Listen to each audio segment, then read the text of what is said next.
it's Leslie Meredith with Breakbulk Events and Media, and we have just finished the opening session on MENA Project Review, and I have our speaker, Ryan McPherson from the Energy Industries Council, to give us some high points of that presentation.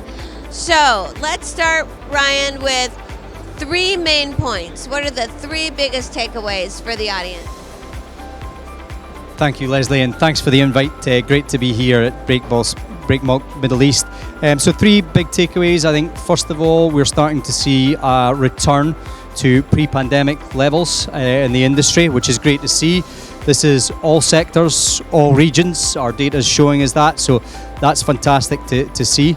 We're seeing a retrenching of sorts back into your traditional hydrocarbons. So I think the energy transition is still vastly underway and great to see, but the energy security issue that we witnessed last year has had a few of the companies rethinking, and in fact that's factored down into the supply chain.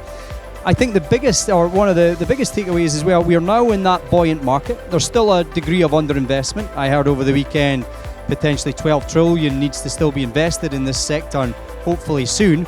But what problem that gives us is a nice one, is where are you going to position your resource in the next few years? Which region are you going to operate in? Which country?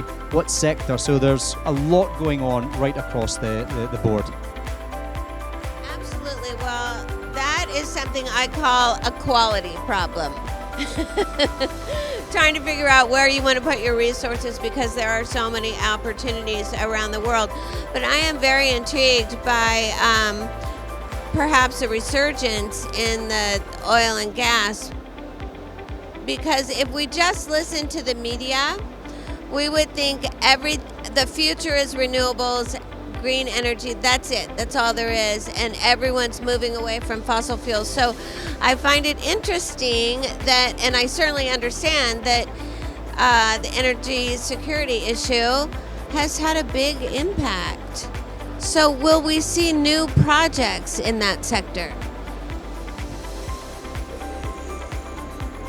The quick answer is yes in the hydrocarbon sector, and we're already seeing them with large spend. I think you make a valid point. Actually, renewables probably is the future, and we're unlike any other industry that we know what's going to displace our core product. We just don't know when that's going to be.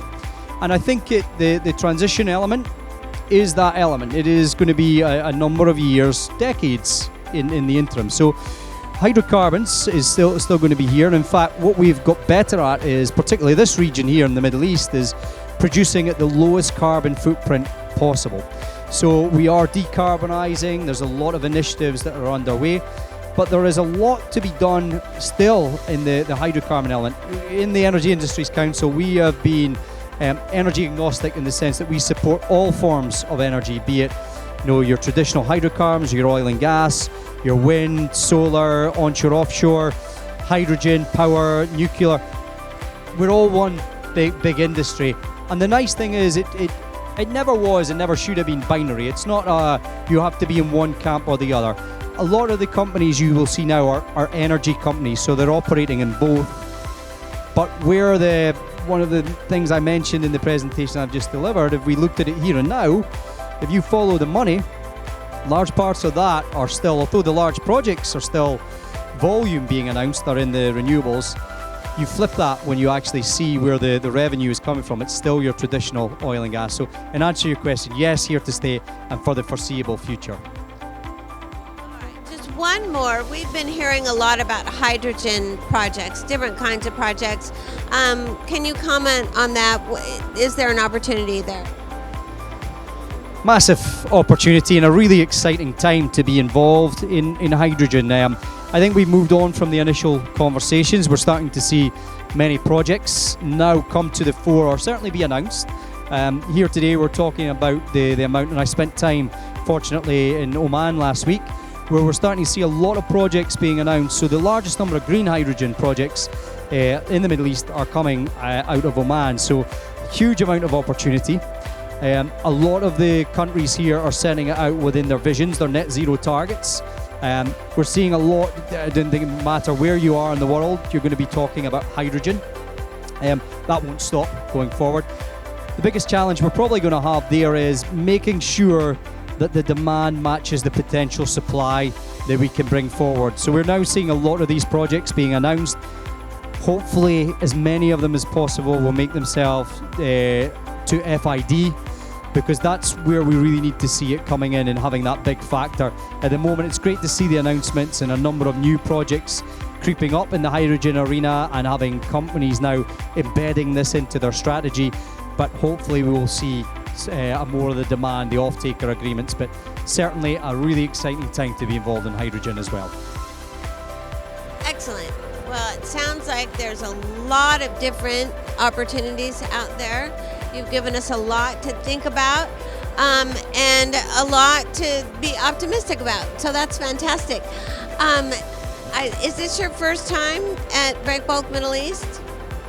Yes, it is. It is. So I want to know your impression.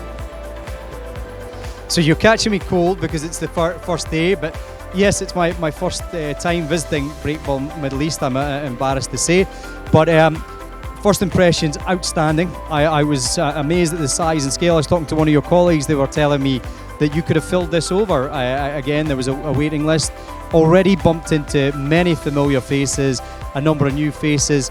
My plan is to spend the day here, take a look around, talk to some people, meet with some of the companies, but already listening to some of the presentations, and the atmosphere within the hall is fantastic. So whilst it's my first, it definitely won't be my last. So thank you for having me today. Thank you so much for your compliments and for being here and for giving us, really our whole group here, that good information. Thank you.